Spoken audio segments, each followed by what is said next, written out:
হঠাৎ উড়িষ্যায় একজন বাঙালি হঠাৎ সে ঘুরে ঘুরে শাড়ি বিক্রি করছিল, তার কাছে আধার কার্ড দেখতে চেয়েছে, বলেছে তুই বাঙালি, তুই তো বাংলাদেশি, তুই তো ভারতীয়, প্রমাণ দে। কেন কেন আমাদের প্রমাণ দিতে হবে? ক্ষুদিরাম বসু বলেছিলেন হাসতে হাসতে পর্ব ফাঁসি দেখবে ভারতবাসী, আর ক্ষুদিরামের ভাষায় কথা বললে শুনতে হয় বাংলাদেশি। এর কোন দেশের নিয়ম?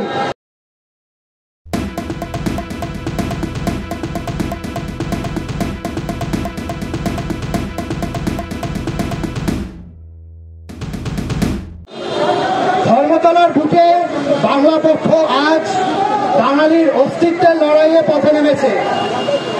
অস্তিত্ব শুধুমাত্র বেঁচে থাকায় নয়, মাথা উঁচু করে শিরদাঁড়ার সাথে নিয়ে বেঁচে থাকা এবং নিজের মাটিতে দিন হোক বা রাত কোনো ভয় ছাড়া, ছেলে হোক বা মেয়ে, যে কোনো জায়গায় বাঙালি মাথা উঁচু করে থাকবে, এটাই স্বাভাবিক। এই স্বাভাবিকতাকে যারা অস্বাভাবিক বানাতে চাইবে তাদের বিরুদ্ধে আজকে আমাদের সোচ্চার আওয়াজ। আমরা সকলে জানি বিগত 9 আগস্ট আমাদের বোনের, আমাদের দিদির আরজিকরে কি ঘটনা ঘটেছে, তার জন্য বিচার, জাস্টিস আমরা সকলে চাই এবং একটি সুবুদ্ধি সম্পন্ন সংগঠন হয়। সেই দিনের পর থেকে আজ অবধি আমরা প্রত্যেক দিন কোনো না কোনো জেলা সংগঠন রাস্তায় থেকেছি। আমরাও আপামর জনগণের মতো চেয়েছি যেন আমাদের বোন সুবিচার পাক এবং এখনো সেটাই চাই।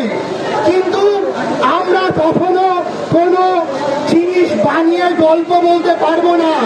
বর্তমানে তদন্ত সিবিআই এর হাতে আছে এবং বিচার আছে সুপ্রিম কোর্টের হাতে। তাই আমরা সিবিআই এর কাছে প্রশ্ন করব, আমরা সিবিআই কে বলবো যে এত দিন হয়ে গেল তাও এখনো কেন কেউ গ্রেপ্তার হলো না। আমরা সিবিআই কে বলবো, সিবিআই তোমার কিসের ভয়? ধর্ষক কি তোমার কেউ হয়?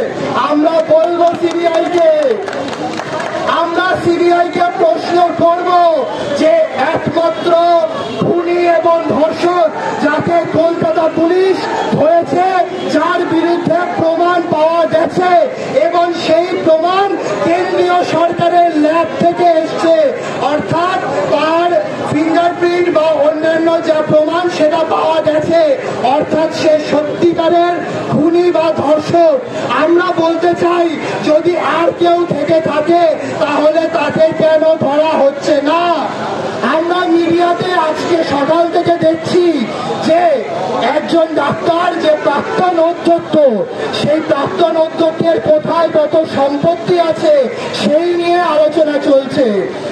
আমাদের বাংলায় দুর্নীতি, অনেক সম্পত্তি, দুর্নীতিগ্রস্ত মানুষের গার্লফ্রেন্ড, এইসব নিয়ে আমরা অনেক কেচ্ছা দেখেছি। আর চাই না, আমরা চাই বিচার, আমরা চাই সুবিচার।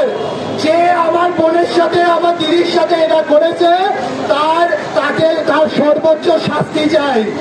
এবার বলি এই সঞ্জয় রায়ের কথা বা সঞ্জয় রায়ের মতো মানুষগুলোর কথা। বাংলা পক্ষ 2017 সাল থেকে আন্দোলন করছে। বাংলা পক্ষ দেখেছে যেখানে যেখানে বহিরাগতদের সংখ্যা বেড়ে গেছে সেখানে সেখানে বাঙালি নারীদের সুরক্ষা কমে গেছে। ভাটপাড়ায় বহিরাগতদের সংখ্যা বেড়ে গেছে, বাঙালি নারীর সুরক্ষা কমে গেছে। আজ থেকে 2 বছর আগে দোলের দিন আমাদের কাছে অভিযোগ এসেছিল যে ওদের যেটা হোলি হয়, আমাদের দোল হয়, দোলের পরের দিন হোলি হয়, সেই হোলিতে একজন বহিরাগত বাঙালি একজন বউকে টেনে এনে রং মাখিয়েছে, রং মাখানোর চেষ্টা করেছে। আমরা সেখানে গিয়ে তার সাহায্য করেছি। কিন্তু এই যে মানসিকতা, এই মানসিকতাই কিন্তু সঞ্জয় রায় তৈরি করে, এই মানসিকতাই কিন্তু আমান রাজ তৈরি করে। আজকে কলকাতা পুলিশের একজন সিভিক ভলেন্টিয়ার, সে বহিরাগত, সে একজন বাঙালি ডাক্তার, একজন ডাক্তারকে এই জিনিস করতে পারছে। হাসপাতালে কাজ করা, সে হাসপাতালের কর্মী হোক বা কন্ট্রাকচুয়াল বাইরের কর্মী হোক, সেই হাসপাতালে পরিষেবা নিতে যাওয়া একটা মেয়েকে শ্লীলতাহানি করেছে আমান রাজ, বহিরাগত। এই বহিরাগতদের সাহস হয় কি করে? এই বহিরাগতরা সাহস পায় কার থেকে? অনেকে বলে বাঙালি বিহারি করবেন না, বাঙালি বহিরাগত করবেন না, আমরা তো সবাই এক। মনে রাখবেন, সন্দীপ ঘোষও বাঙালি বিহারি করতো না। সে দুর্নীতি বাঙালির সাথেও করেছে, বিহারির সাথেও করেছে, বহিরাগতদের সাথেও করেছে। তাই জন্য বাঙালি বিহারি বা বাঙালি বহিরাগতরা বিষয় নয়, বিষয় হচ্ছে সুবিচারের। বিষয়টা হচ্ছে এই যে দুর্নীতিগ্রস্ত, এই যে মানসিক রোগগ্রস্ত যে মানুষগুলো, সেই মানুষগুলোকে চিনিয়ে দেওয়ার বিষয়। এই চিনিয়ে দেওয়ার বিষয় বাংলা পক্ষ প্রতিদিন কাজ করছে। আজকে হরিয়ানাতে একজন বাঙালি ভাই মারা গেল। হরিয়ানাতে যে বাঙালি ভাই মারা গেল, তার স্ত্রীকে আমাদের মাননীয় মুখ্যমন্ত্রী চাকরি দিয়েছে। কিন্তু চাকরি দিয়ে কি হবে? মানুষটাই তো চলে গেল, চাকরি দিয়ে কি হবে? এইভাবে প্রতি বছর অন্যান্য রাজ্যে গিয়ে বাঙালিরা প্রাণ হারায়, বাঙালিরা প্রাণ হারায়।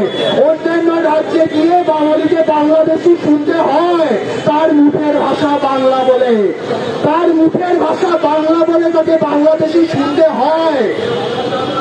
আজ বাঙালি ভাই সাবির মল্লিক মারা গেছে, বাঙালি ভাই সাবির মল্লিক মারা গেছে, আমরা তাকে বাঙালি ভাই বলি। কিন্তু যারা তার ধর্মের পরিচয়কে বড় করে দেখে, তারা বলছে সে তো বাংলাদেশি, সে তো বাংলাদেশি। অর্থাৎ কিভাবে একজন বাঙালি ভাইয়ের মৃত্যুটাকে লঘু করে দিচ্ছে, বাঙালি ভাইয়ের মৃত্যুটাকে লঘু করে দিচ্ছে। আমরা লঘু হতে দেব না। বাঙালি রক্তের প্রত্যেক বিন্দু রক্তের আমরা হিসাব নেব। কিভাবে আমার বাঙালি ভাইকে পিটিয়ে মেরেছে, গরু মাংস রাখার একটা মনে হয়েছে তাদের, তারা প্রমাণ পায়নি, তাদের মনে হয়েছে যে সে গরু মাংস রাখতে পারে।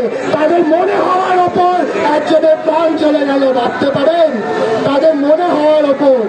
উড়িষ্যাতে একজন বাঙালি হঠাৎ, উড়িষ্যায় একজন বাঙালি হঠাৎ, সে ঘুরে ঘুরে শাড়ি বিক্রি করছিল, তার কাছে আধার কার্ড দেখতে চেয়েছে, বলেছে তুই বাঙালি, তুই তো বাংলাদেশি, তুই তো ভারতীয়, প্রমাণ দে। কেন কেন আমাদের প্রমাণ দিতে হবে? ক্ষুদিরাম বসু বলেছিলেন, হাসতে হাসতে পর্ব ফাঁসি দেখবে ভারতবাসী। আর ক্ষুদিরামের ভাষায় কথা বললে শুনতে হয় বাংলাদেশি। এ কোন দেশের নিয়ম? নেতাজি সুভাষচন্দ্র বসু থেকে শুরু করে, নেতাজি সুভাষচন্দ্র বসু থেকে শুরু করে এত স্বাধীনতা সংগ্রামী বলতে গেলে 3 বার হয়ে যায়। তারা রক্ত দিয়ে যে দেশ স্বাধীন করেছে, তাদের উত্তরসূরিদের আজকে অন্য দেশের নাগরিক শুনতে হচ্ছে। তার কারণ সে বাংলা ভাষায় কথা বলে।